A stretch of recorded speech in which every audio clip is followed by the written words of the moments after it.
Nate, welcome and delighted to hear from you. Thank you, Sheila. Thanks for the introduction and pleasure seeing you all here today. I'll be providing a little bit of the opening remarks, and then we'll have some exciting conversations with three fellow professors that'll provide their insights on academic innovations. Next slide, please, Dominic. So first, from a little bit of preamble, as we're all aware, is that the energy transition is increasingly interlinked as we have not only advances and increases in different types of consumers, larger customer pockets, load pockets, data centers, and more, increasing electrification in emerging markets, rural development, technology change, policies that are working to improve and enhance and facilitate that transition to a low carbon future, and then also how the business models will need to change to adapt. And so our prior approaches to a fairly linear integrated resource planning process are no longer as applicable to today's economy, which is increasingly interlinked as evidenced. But the other thing to realize is that the rate of change that we're seeing, and not only to meet the rate of change of the goals as being discussed earlier, 2030, 2040, 2050 carbon reduction goals, our rate of change also needs to decrease. Next slide, please. So what we see from this is that there is also a lack of precedent based upon how interconnected things now are, technologies, DERs, policies, and more business models that are changing. And these types of changing and pace requires new thinking, new forms of training, new strategies, and also, very importantly, new forms of partnerships. And as an educator as well as an engineer, we pride ourselves about creating problem solvers, and we've been doing this for decades and longer. But what we don't yet realize the full potential and need for is problem finders, because the situations that we'll maybe experience in 5, 10, 20 years, as evidenced as well by the COVID pandemic, is something that we perhaps weren't as prepared for as we could have been. We need people to go find what those problems are and then work towards the solutions. Next slide, please. So as a couple of examples, just to provide some expertise where Arizona State provides its capacity, is one in working with the military and providing resilience with a return on investment, as we would say. So how do we provide that 7 to 14-day mission autonomy for critical infrastructure that is largely the largest threat, both in terms of permafrost thaw, desertification, tornadoes, hurricanes, and more, as well as financial impact to military bases, is natural disasters and climate change. And so realizing that, how do we prepare those installations to maintain capacity, continue training, and then also do so in a way that doesn't require significant investment of U.S. taxpayer dollars so they can pay for themselves over time. The graph on the right is a simple illustration that shows that through hybridization in the green line at the top, you're able to increase the probability to meet your loads over a certain duration of time, which is currently being used as by the DoD for the metric of success of how you can make your installations resilient. Now, after doing several different design iterations of 5 installations with a range of capacity is listed there up to 12.5 megawatts of critical load, we're doing a pilot install for Arizona National Guard installation at 250 kilowatts. And the intent there is, how do you increase resilience, but also how do you reduce your payback period, or how do you actually make that asset payback? So there is some savings to investment ratio, and then reducing the O&M costs. And what's important about this is the utility engagement. So how can you use potential changes in price signals, demand response, or even energy market participation with changes in different FERC orders and more to allow those installations to enhance the regional energy capacity. And we're seeing this as well in California with changing laws there as well. And the partners in this is another great example of public-private partnerships to enable this. Next slide, please. To speak also briefly about the importance of an increasing needs of the workforce and the transitioning workforce, is that the demands for microgrids and grid modernization are being met in part by universities, but also in large part by partners from industrial training organizations and other groups that can provide workforce enhancement to couple with additional degree enhancement at universities. And so our work has been applied in over 100 countries for training and certification. A variety of things you see on the left is simulation-based design and operation. In the middle is hands-on training at our microgrid testbed. And then also on the right for online programs, which have increased significantly in the past year, as you would expect. So a variety of work for managers, engineers, operators, and technicians, and we've been pleased to provide this domestically and internationally. Next slide, please. So another thing, thinking about how we're working and changing things globally, is what we're doing at home. And the fellow speakers on the panel will also mention this: is how are we decarbonizing our own footprint? So Arizona State owns and operates $6 billion in utilities infrastructure over multiple sites. We have 50 megawatts of solar generation. Half of those is on-site, half of that is off-site, and then our 17 megawatt combined heat and power, which provides steam and cooling capacity for the Tempe campus, is the largest thermal loop in AZ. But as we've decarbonized our electrical generation, how do we decarbonize our natural gas utilization? And what we're doing right now is we're exploring breaking that up, that single thermal loop, into 4 separate thermal loops, 5 megawatts apiece, and having electric boilers, which will be easier to decarbonize in the future. And we're happy to be supporting this, not just through the facilities innovation, but from the research, technology, demonstration, and evaluation by about 3,000 people that collaboratively work towards these energy transitions. And so next slide, to briefly conclude before we move on to some of the next speakers, is how do you enable these 2030, 2040, and 2050 goals? And how do you even bring those earlier in time frames to meet the pace of change we need to achieve for low carbonization, but then also for technology change and policy? So utility partnerships, we have some, for example, with Salt River Project. Public-private applied research centers are really important to expand around the globe. And also, as Sheila was mentioning with the AMP Up program at the bottom, collaboration innovation networks, that one's funded and led by USEA, funded by USAID, and that'll be advancing that domestic and international collaboration and understanding how do you bring self-reliance, or how do you increase the self-reliance of utilities in emerging markets and developing countries as we transition, in a world that is going to be increasingly affected by climate, increasingly affected by technology change and local customer needs. And then how do we create a sustainable future together? So with that, we'll go ahead and move on to the next slide. And I'll be pleased to introduce Sam Graham, who is a professor and chair of the Woodruff School of Mechanical Engineering at Georgia Institute of Technology. Sam, welcome today. I'll leave it over to you. Thank you very much. I do not see the slides yet.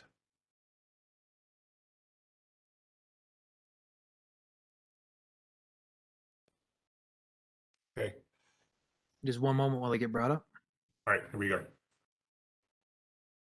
So I'd like to thank you for the opportunity to come and speak and share with you some of the things we're doing here at Georgia Tech. Because of time, I'll try to move through this quickly to make sure that all of us have a chance to talk about our universities. Move to the next slide, please.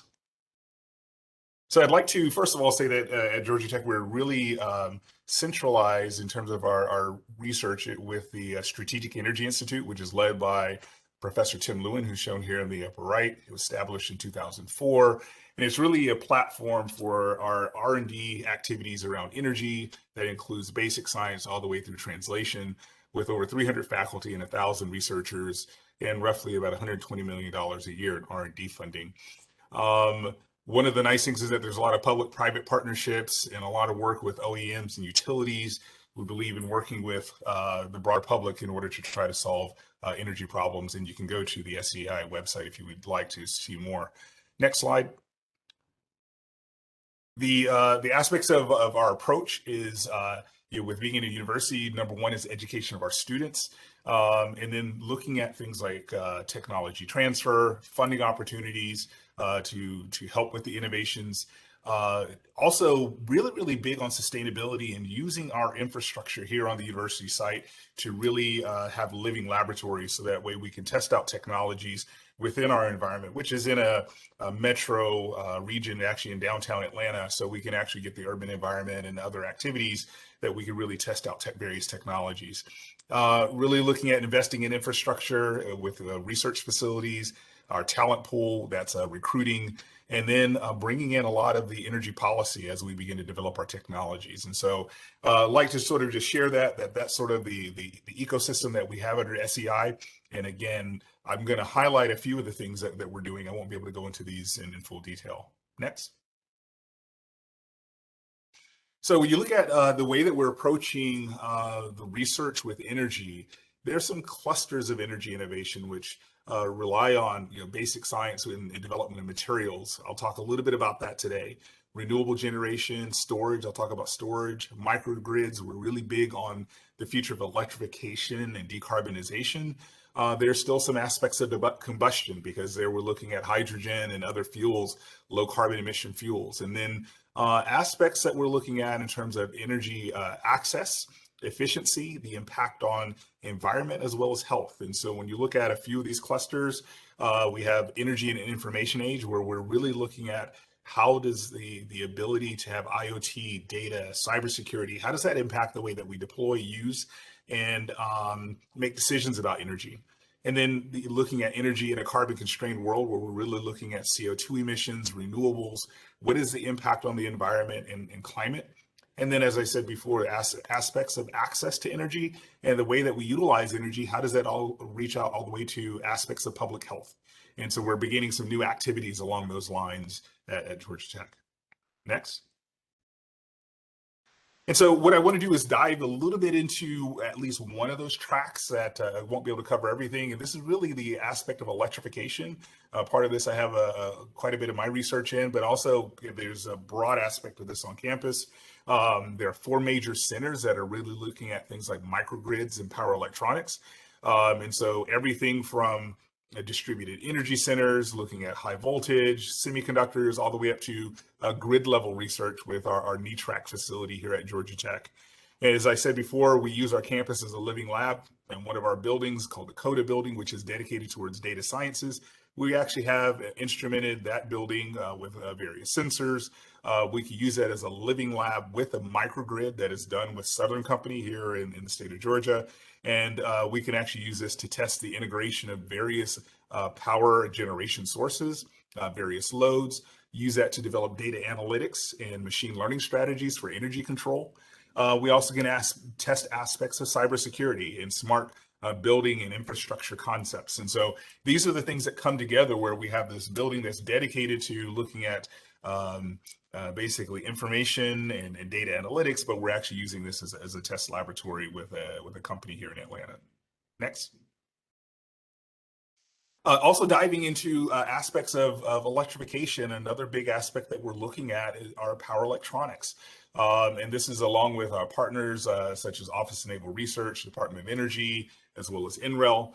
And one of the things that we're seeing is that, of course, we have silicon-based power electronics, but as we move to wide bandgap materials, you actually see that things like the Liga figure of merit, Johnson figure of merit show vast improvements or increases over what you see with silicon.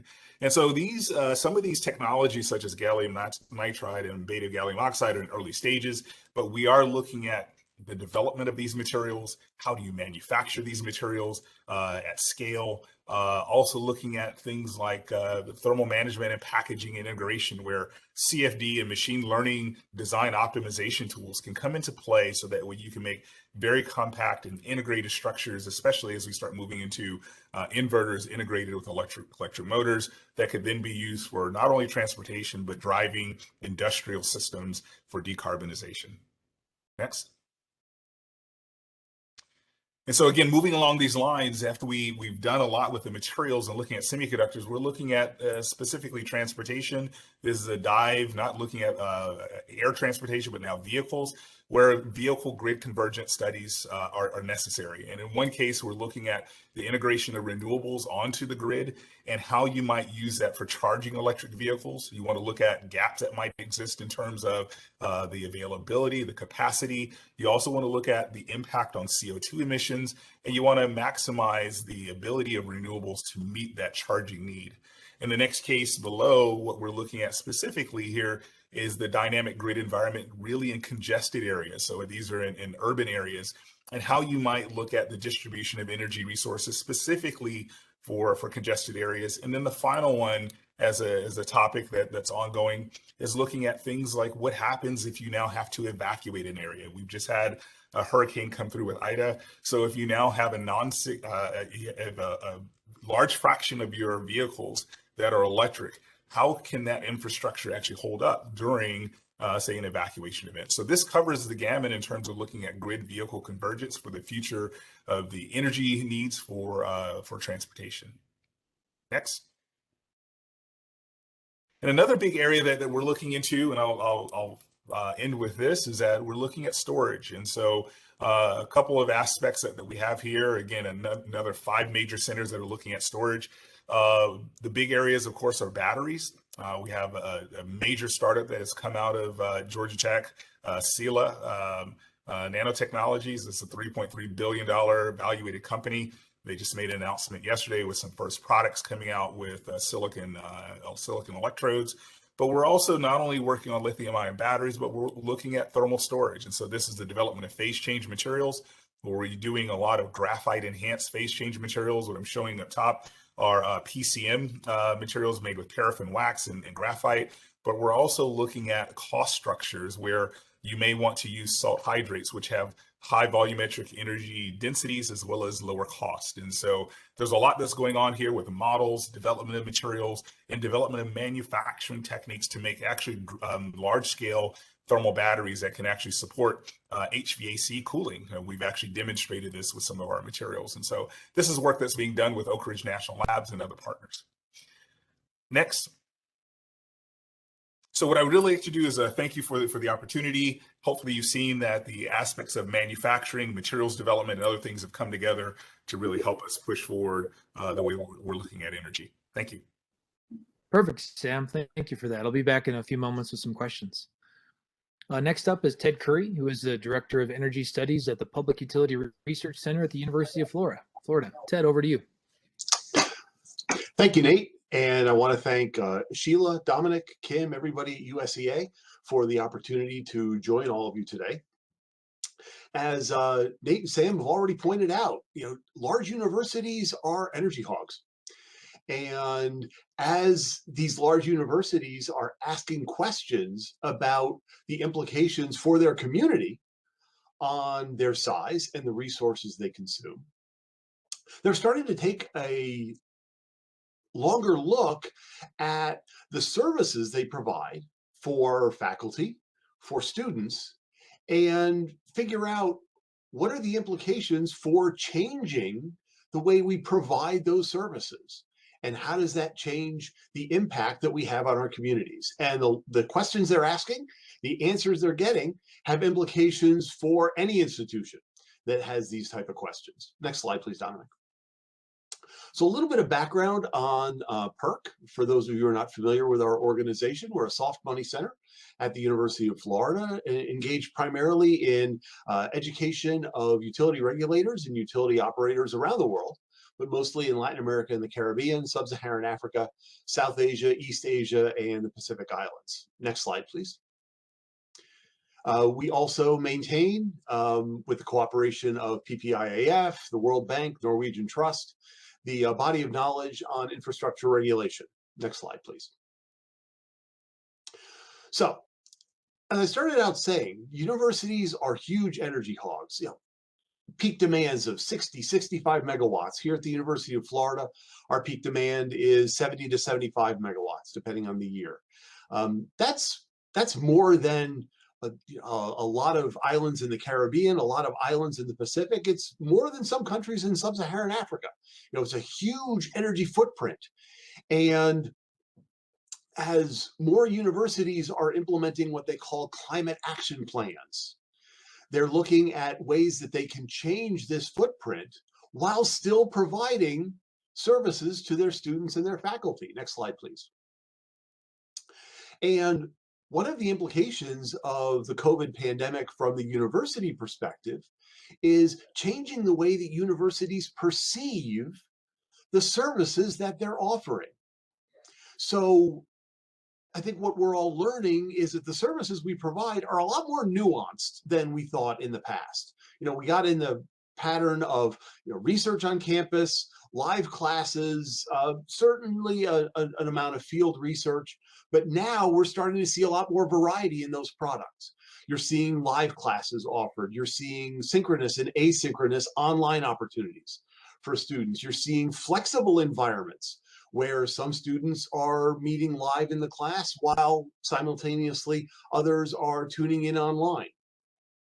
You're getting campus-based research. We're seeing field-based research for faculty. And universities are starting to try to get a better handle on what are the resources required to provide each of these distinct services. mean, it seems kind of silly if you were an auto manufacturer and you didn't know the resources required to build a small car or a large car or a light truck, you probably wouldn't stay in business very long.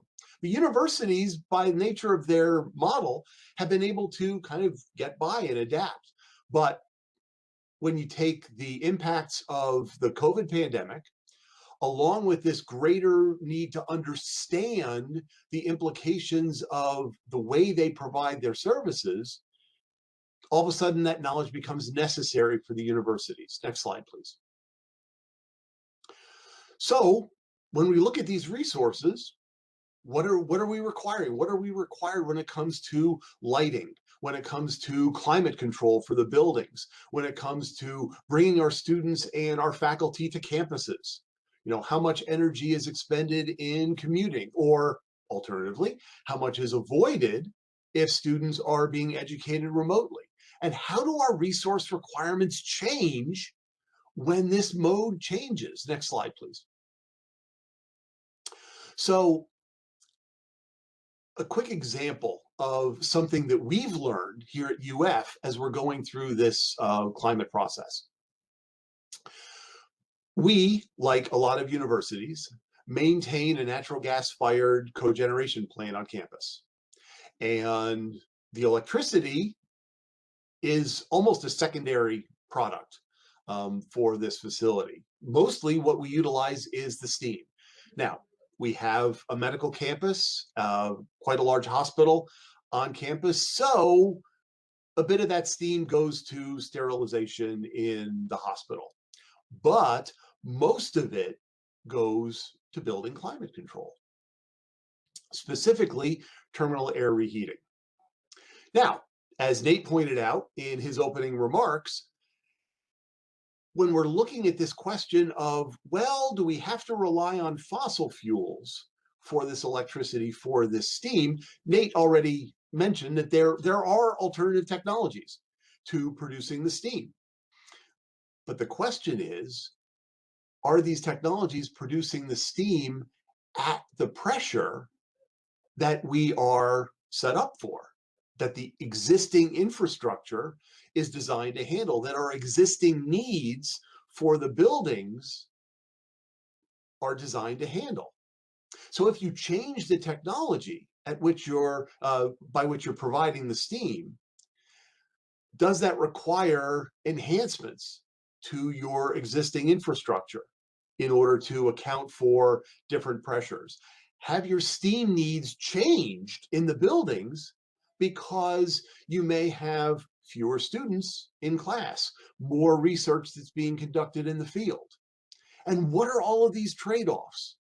So you start to see that what starts out as a relatively simple question from the university standpoint, that is, are there alternatives to producing this steam?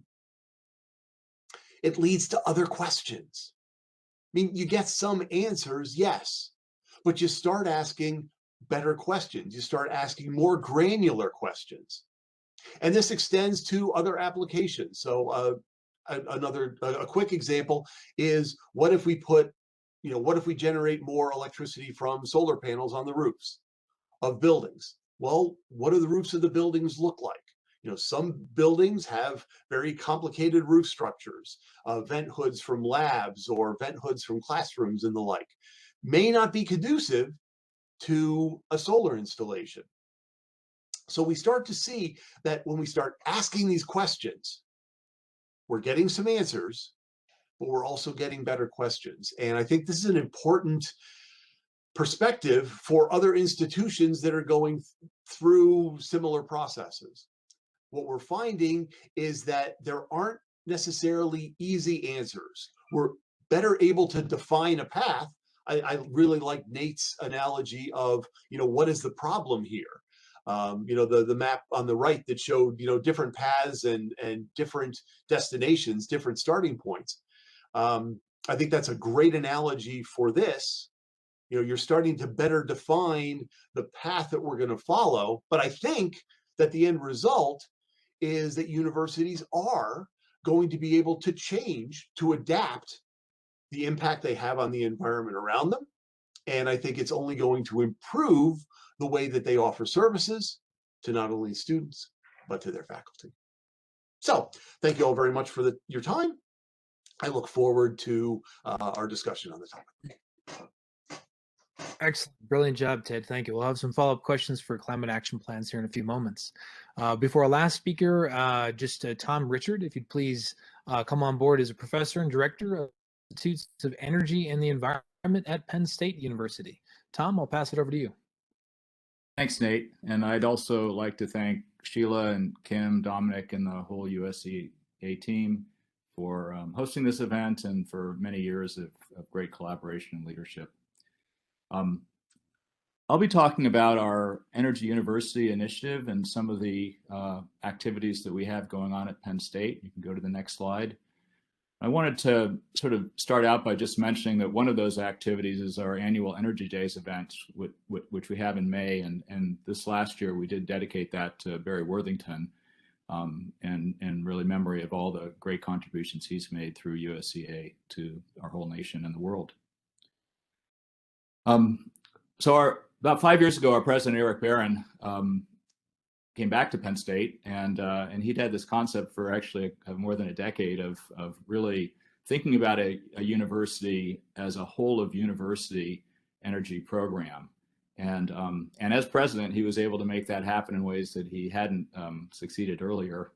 And so we now have a university where 24 campuses, 12 colleges at our main campus in University Park. All the deans are on board. We have people thinking about energy in the arts and the humanities and a range of social sciences, as well as the sciences and engineering. And we're using our land grant outreach and extension programs to deliver information in new and effective ways. We do have a long tradition of industry research, and we're moving that forward now with both IP and startups and a lot of really strong industrial research collaborations. Next. The education outreach and extension is, as I mentioned, very extensive. I won't list through all the different programs here, but ranging from residential, undergraduate and graduate programs, our online World Campus, workforce development, continuing education, and also a lot of K-12 education, including a strong focus on energy literacy, so the next generation can help make more effective decisions. Next. We've also organized our research in 5 key areas: policy, economics, and law, fossil fuels, and particularly carbon impacts and efficiency, renewable energy of all sorts and nuclear, energy systems and technologies and the interfaces, again, some great examples already from previous speakers, and an environmental impact with obviously climate change at the forefront, but land use, water, and other impacts as well. And all of these, of course, wrap into human health, human performance, human satisfaction, and the questions for us around energy justice, climate justice, and environmental justice have created some really exciting new programs and outreach efforts in the last couple of years. Next. So I'm going to just highlight a very small number of these programs and provide some contact information for follow-up, but I will say that I'm really happy to make connections for any of the USEA members at any point in time. Seth Bloomstack leads our Center for Energy Law and Policy, and his focus and his team are on governance and all the changes that we have now from the prosumer concept of this distributed production and people that are consuming and producing energy, different kinds of grid management, what are the economic structures to drive efficiency, how do we address regulatory needs and energy security needs. And they're doing a lot of this work in close collaboration with utilities across the nation, obviously, particularly PJM in our own backyard, and looking at the scale that they can address. Next. I mentioned health already, and Wei Ping is doing a lot of work both in the US and internationally, helping to understand what these implications and interactions look like. And it really ranges widely from local issues, including conventional air pollutants and particulate matter, to more complex and interactive climate interactions. Wei is one of our team of integrated assessment modelers who pull together these many disparate types of data and organize it and integrate it so that we can actually come up with really multi-objective decisions and understand different pathways and transitions. Next. Getting down to the smaller scale of devices and how to achieve efficiency. Chris Gubink has a program particularly looking at using low-cost optics to create concentrating photovoltaics, small, cheap plastic lenses that can be moved with very small distances to maintain tracking over the course of a day, and also focus the direct sunlight on solar cells so that we can get the direct light at very high intensities and high efficiencies, and also pass through the indirect light, which then makes this the sort of solar panel that you can put on a wall as a window or a roof, and have indoor lighting without glare, but also put into a solar farming application where many plants appreciate indirect light more than direct sunlight, and you can maintain productivity under a solar farm. Next. We have a really extensive turbine program led by Karen Tholey, and you can see some of the partners there. We've got over $30 million of investment in that turbine test bed, and actually a new $20 million program that's just been initiated for the next 4 years. So really strong group, and looking at how do we take efficiency to the next level. How do we understand alternative fuels in turbines, gases as well as liquids, applications in both aviation and obviously in the electric power industry. And very exciting work there, and a real strong growth opportunity, and obviously something that a lot of USEA members are very involved with as well. Next. We have a very strong fossil fuel program, and the subsurface science and engineering expertise that we have from that is both looking at new efficiencies and new opportunities, but also repurposing to carbon utilization storage, as well as other gases, and looking at geothermal. Just a few of the programs and companies there, Hamed Amani, Mabodi, and others are pulling together that work. Lots of new and exciting work in CO2 storage and utilization. Next, and the ability to use that not only for addressing the carbon emissions associated with fossil energy, but also to generate negative carbon energy systems, whether those are from biomass energy systems where CO2 is from recent photosynthetic uptake is oftentimes an opportunity for strong negative carbon energy systems, but also direct carbon capture, where we have a number of new programs underway. Those are further out. And again, strong partnerships and demonstration programs where we're working on scaling up those opportunities. Next. So this is just really a bit of a teaser, but I think some of the previous comments other speakers have made, I just want to echo that our universities are really deeply interested in these topics. We have a lot of novel ideas to share. We also really like co-discovery and co-development of technologies and the engagement of students and faculty with companies. We've been working really hard on our IP structure to facilitate those kinds of interactions. We also know that the important solutions also depend on understanding the problem, again, as Nate and others have suggested, and putting together those teams is something that I do and we're very active at, and look forward to expanding collaborations with more of the USEA members. So that's it for me, and I think we're probably ready for questions. Thanks. That's perfect, Tom. Thanks. And I really appreciate the concluding remarks you had on partnerships being invaluable to pursue these quite ambitious objectives. If I could actually, thinking about our speakers, Sam, Ted, as well as Tom, I'll start off with Sam, actually.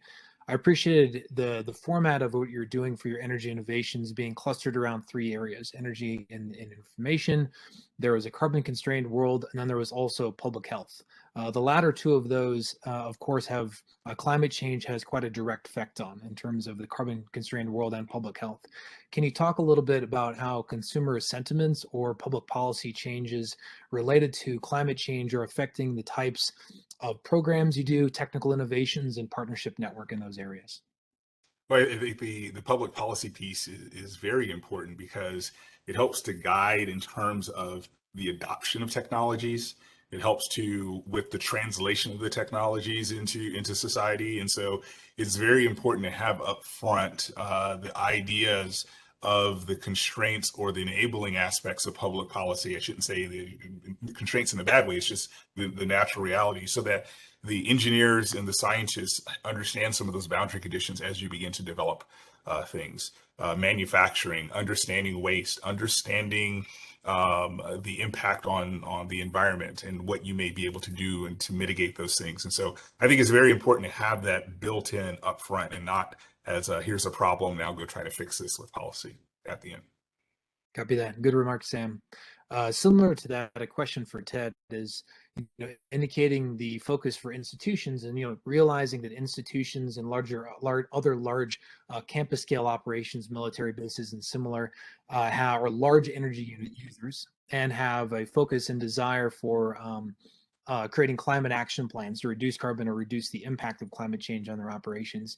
Can you give some advice to the attendees domestically and internationally about how institutions can create partnerships or relationships with utilities, municipalities, regulators, and other groups to consider or create ways or co-create ways where we can create mutual benefit for all while we're working towards those climate action plans? Yeah, I'm going to go a little bit different Sure. to start. I think some of the most important partnerships are the ones that exist within your institution to begin with. I had the good fortune to, or I have the good fortune to be participating in the UF's Climate Action Plan. And one of the things that struck me is kind of the realization that it seems like our facilities manager folks and some of these other folks that have ideas on how we want to change, that this is the first time they've actually sat down together in the same room or virtual room, as it may be. So you've got folks in the same organization looking at this bigger problem going forward, and they haven't talked about it themselves. And I understand why. We're all busy. Everybody has their own issues. But I think your most important partnerships start within your own organization. Then you can start engaging. So we have a lot of engagement with our electric utility, Duke Energy Florida. We get natural gas and water wastewater services from GRU. And when you start bringing in those other partners, the transportation network within the city, the bus network for moving people around, what type of alternative is that for bringing people in? So you've got the transportation folks, you've got the utility folks, land usage, around Gainesville. So bringing in the city government, the county government in looking at this it's all critical to looking at your place in the community. But I think that it all starts with the partnerships within your institution to begin with. That's really great remarks, Ted. And that consideration is also not unique to universities or utilities. As you look at institutions as they grow larger in time, larger in size, innovations sometimes, or the R&D research group might be separated off into a smaller subset of the overall operations. That's a really, really brilliant point you make. And I've seen that as well as in the cybersecurity section of utilities, is that you might have information technology and operations technology, for example, working and leading two separate groups that don't actually relate together and talk and co-create in the future. So that's a very, very good remark. If I could turn it over then a little bit to Tom. So thinking about, internally within your organization, then also how do you project change? The concept of workforce development and continuing education comes up a lot. Can you speak a little bit more to, for your programs at your institution, who are the main trainees and how do you identify the subject matter in this rapidly changing energy transition? Yeah, great question, Nate. So we have a couple of different angles on how we connect with people after they leave the university, right? So one is through our alumni network, and we have 600,000 plus living alumni, so it's a pretty big crowd. Many of them are in energy professions, and so those many degree programs that I mentioned, many of them need professional redevelopment. They need to keep up with the changes that are happening. And so we do have programs in everything from petroleum, natural gas engineering, where obviously there's transitions to rethink what we're doing with the subsurface environment, our architectural engineering program and architecture programs, where we're really rethinking the buildings and the built environment, and into law, policy, mechanical engineering. The list just goes on and on and on. So we do have advanced programs and continuing education programs for them, but we also, although we are a higher education institution and don't do a lot of sort of blue collar training for the trades, we do have partners, including in our Penn State system, the Pennsylvania College of Technology, which does train electricians and plumbers and HVAC folks, et cetera. And so we have quite a few programs for them. And then we in one of our programs that kind of ties those together is our Global Building Network, and there in partnership with UN, we're trying to really tackle the roughly 80% of energy that's consumed in buildings, and look at efficiency first, and that helps to scale the energy supply for the future, and also as we all know, the least cost place for savings, and so that really brings us into partnership with all of those different groups. We also have a Pennsylvania Technical Assistance Program, and that's much more flexible. So there we actually go to businesses and we ask them what they need. What do they need in terms of energy training? And we develop customized programs for them. That's very effective. It's a bit more labor intensive. We're fortunate that we had some support from the state to pull off that kind of program. Perfect examples, Tom, and thank you. One quick question for everyone, if you'd provide just an example of global trends or other examples or transitions you're seeing in other countries around the world, and how might influence the work you're doing in your institutions. So either what you're looking for through other countries and the examples that they're having, or global trends in the economy, energy economy. Give a quick example for how it's affecting the work you're doing in your institutions. And that's a free for all. Feel free to respond in any order.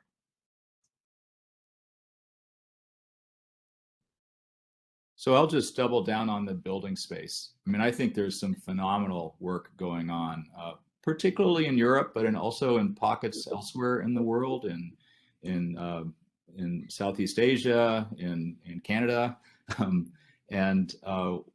this high performance buildings that really are net zero ready, and can actually contribute to the grid rather than sucking from the grid. That's a real incredible innovation, and that's both a technical innovation, but it's also an infrastructure and a policy innovation. And we haven't really put those things together in the United States yet. But again, going back to the living laboratory theme that all of us have talked about, we can do that within our institutions, and we can demonstrate that kind of integration. And I think that's really exciting, and we're doing that on our campus. I had the good fortune before the pandemic kind of shut everything down to help NREL teach a course in St. Lucia, and they were talking about how their grid needs to adapt to greater concentration of electric vehicles, and certainly it's great for NREL to provide the technical part of it. But what struck me as the token economist was the degree to which everyone was talking about it. You had the regulator, NERC, and Lucelec, the electric utility, the government, and the public, all involved in the process. And they know that changes are going to be necessary to the way that people in St. Lucia utilize the grid and the products and services that it offers. And they're talking about the trade-offs. You know, if we want to achieve this goal, what are some of the things that we have to give up, or what is it going to cost us in other ways? And I think we can take that lesson and apply it to any of the big challenges that we face in this space. Perfect. Thank you, Ted. Last remarks, Sam? Yeah, just quickly, I'll say the big thing that I'm seeing, you know, whether I'm in Asia, you know, North America, or Europe and other places, information. And so the ability to collect information and how we make decisions about energy is really changing things that we can do locally on a day-to-day basis, or even faster than that in terms of energy sources and building things in. One other slight thing I'll say, that I see a nice resurgence of the interest in hydrogen, especially as a decarbonization fuel for transportation. And so it's going to be interesting to see where that goes. But definitely the amount of data that we have right now and how it impacts the way we use energy. Perfect. Excellent. I wanted to thank all speakers, and for the audience, I'd say one common theme you'd seen across the talks is that even though, the focus on academic innovations, and yes, we're doing technology change and advancement, but all of the speakers talked about technology is not the sole component of the change we need to see in society today. So I wanted to thank everyone again. Thanks also for the attendees, and then Sheila, I'll pass it over to you.